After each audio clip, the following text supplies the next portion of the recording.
Hi everyone, today I'm going to be teaching you how to have great content on your YouTube videos.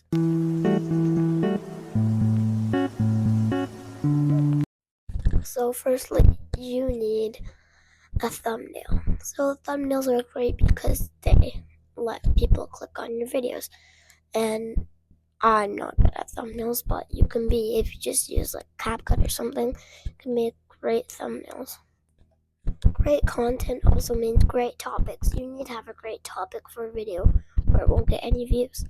Like maybe this won't get any views, but like if you try it might work. So let's say I was making a topic about me telling you how many seconds there's in a day. That's not like a really good topic, but if you want it can be, but you just gotta choose an exciting topic. And lastly, what you need to have is good describing words or a good title.